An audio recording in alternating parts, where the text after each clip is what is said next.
People of the Purple Butterfly here, otherwise known as People of 7 on Twitter and YouTube, people are elsewhere on the internet.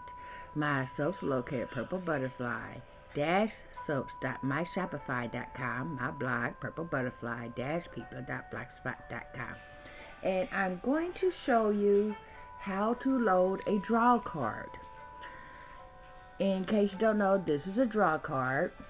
If you get one, make sure the moment you take it out, you write the word root at the top of one of them with the tines pointing down.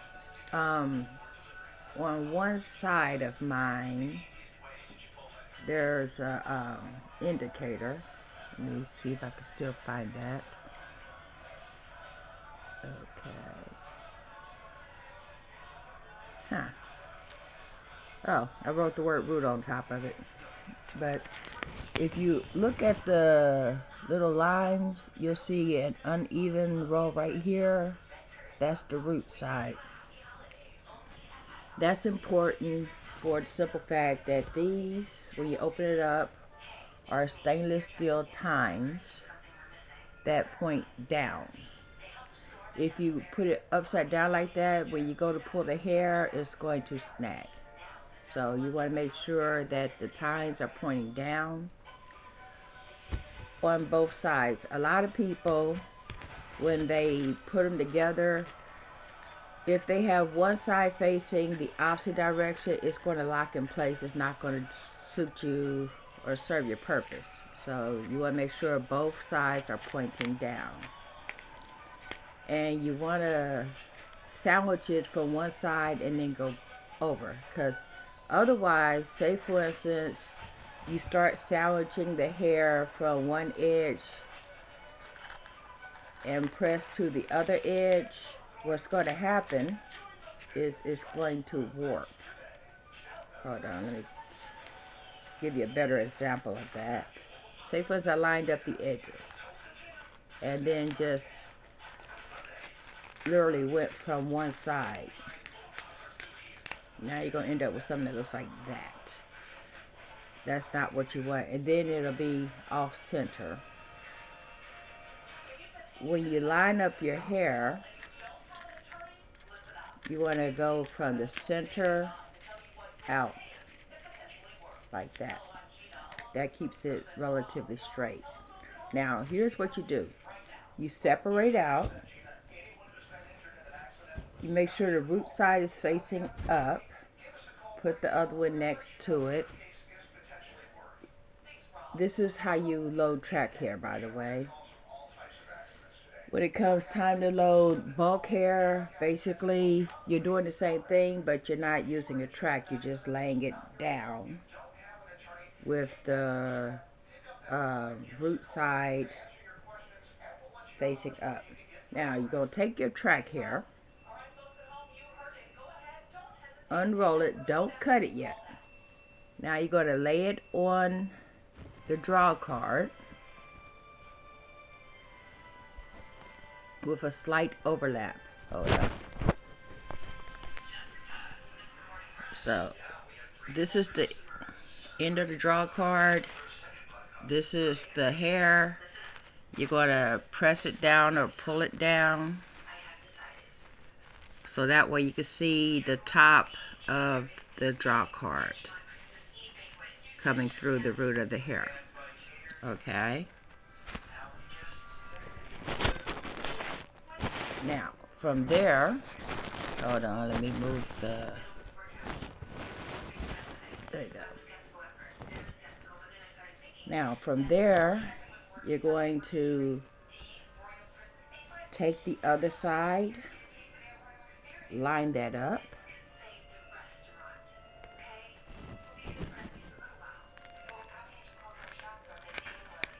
and press.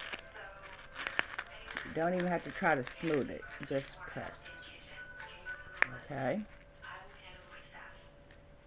Get it nice and even so that way it's straight, it's not warping. Now you're going to take your scissors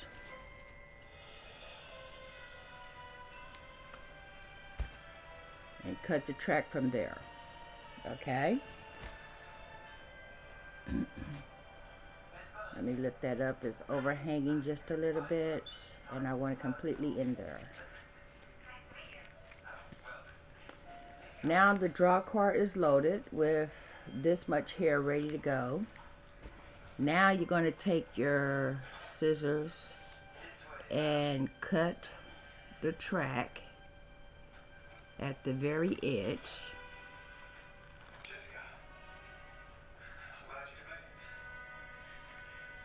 Either both at the same time or one at a time. I usually cut them one at a time because I have two tracks sandwiched in here.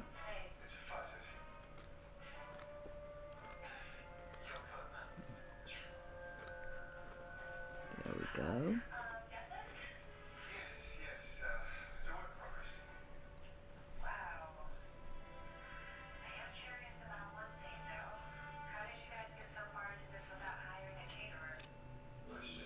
Now, when you cut the track, you want to make sure you get all of the track, you know, from under the stitching.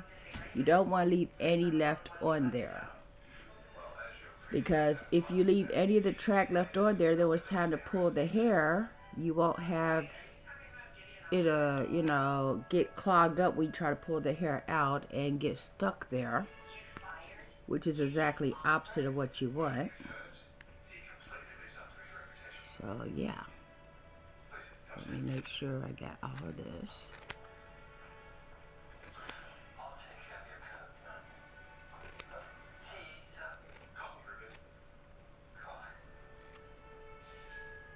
Oh, I missed a spot. There we go. And that's it. Now, one thing you will notice with track hair, it's not single drawn. There's different lengths. So you might have some hair that's a full 16 inches. You might have one that stops right at 8 inches. You see what I'm saying? Now, I don't mind that. It gives me a natural effect. But say for instance, some of the hair stops right here, and most of my wig is stopping right here. What I do when I pull the hair out the card, it's going to take all the long hair. All the short hair will be left in the draw card, and that's fine. But say for instance, I want to get the short hair along with, I will pull from here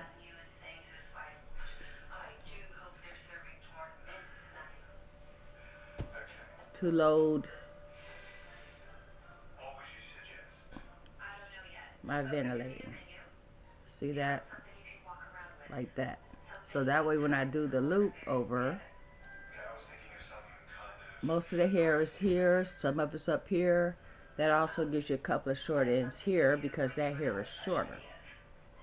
Okay, good example. You see how I have long hair here, but right here there's more hair. That's because that's shorter. Okay, say for instance I wanted all the hair, let me go ahead and loop this into a clip. But say for instance I want all the hair to be the same length, the longest length. Now I'm going to pull from down here, and you see that all the short hair is left on the drawing card, and all I have is all the long hair. There's no short sections in this strand. That comes in handy when you're going for maximum length, when you're doing the back and you don't want any, you know, mixed lengths. But when I'm doing the front, I basically take the short and the long, gives it a taper effect, almost like a feather haircut. It looks more natural because nobody's hair grows in an absolute straight line or a blunt cut. So yeah. And even though this hair is different lengths, when I pull out all the long ones, it's still going to be slightly tapered. It's not going to be a straight line. It's not a blunt cut. It's just different lengths. But that eliminates all the short lengths. So that way you have enough room to work with. But that's how you load a draw card from tracked hair.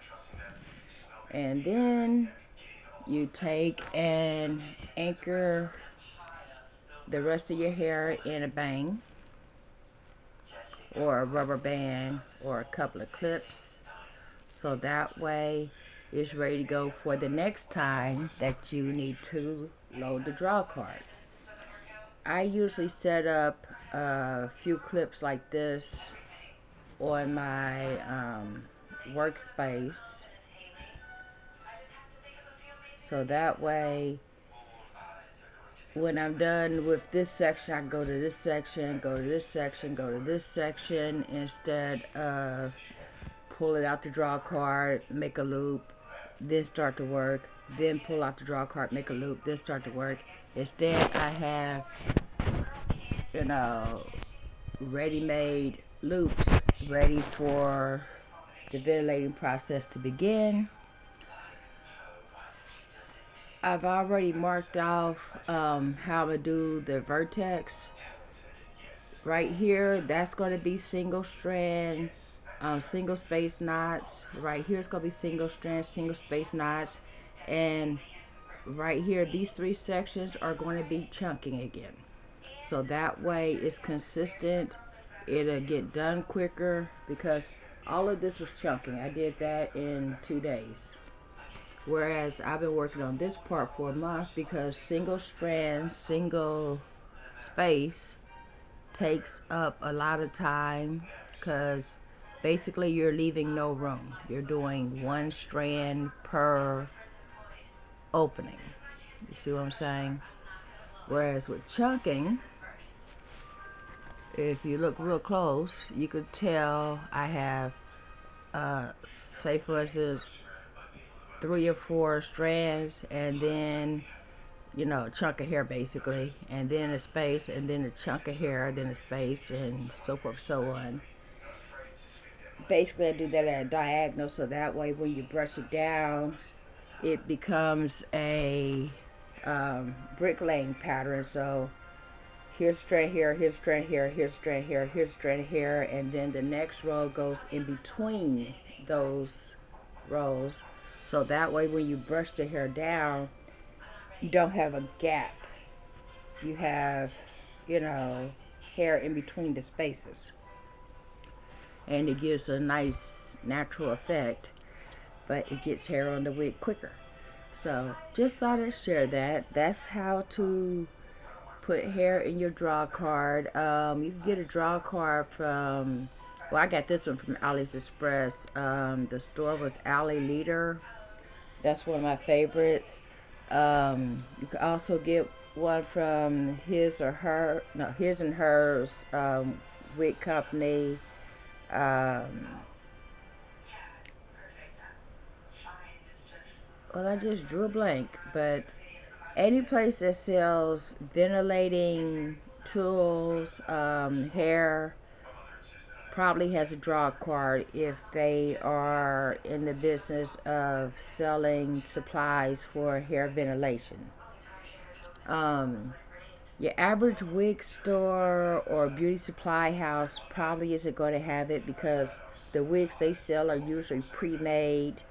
If they sell hair, it's usually track hair. It's hard to find vending hair or bulk hair, which is why I bought track hair in blonde and dyed it to my hair color, so that way I didn't have to try to ventilate a blonde wig and then dye it. I dyed the hair and then ventilate the wig, and because of how light that hair is and the fact that Eero doesn't bleach, I dyed the cap so that way there's no need to bleach the knots because, well, you can't bleach those knots. Well, you can if you give it a lot of time, but Eero literally doesn't, it doesn't bleach. It almost doesn't fade. It just kind of grows out, which is why I chose it as my favorite hair color, because literally, hold on, it grows out. It doesn't fade. I've had this color for nearly a month, and it's just as vibrant as the day I first put it in. So yeah, it's supposed to be semi-permanent, but it lasts longer than permanent colors. And when I used to use ion and the magenta, I swear every 2 weeks I had to recolor my hair. And yeah, that was getting to be damaging, you know, from the bleaching and all that, especially when you had to do the roots. It was like once a month I bleached my hair, and then every 2 weeks, sometimes quicker, I had to reapply the color. If I washed my hair more than normal, I had to reapply the color. And then it was like every fourth time I colored my hair, then I would have to bleach my roots.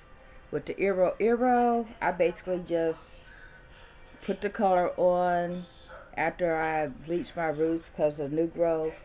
And then basically I don't bleach the roots. Well, actually I lighten the roots with ion cream lightener. But I do that every 1.5 to 2 months. As soon as I get an inch of new growth, basically, that's when I color the roots. But the hair color is just as vibrant as day one. So basically all I'm doing is putting color on the roots. I can take the color completely through the hair, you know, so that way there's no line of demarcation, because, you know, you don't want to try to put color just on your roots. And then, you know, I just put it everywhere, and it only dyes where the blonding effect is. If you have light colored hair, you don't even have to do that step, just put the color on. But if you have roots as dark as mine, you're going to have to lighten those roots. But anyway, thought I'd share that. Everybody, because it's Christmas Eve, so have a happy Christmas Eve. Very merry, blessed, and happy Christmas. Merry Christmas. Happy Hanukkah. Feliz Navidad. All of that. Y'all stay safe, stay blessed. I'm thinking the roads might be safe enough for me to try to go to church tomorrow.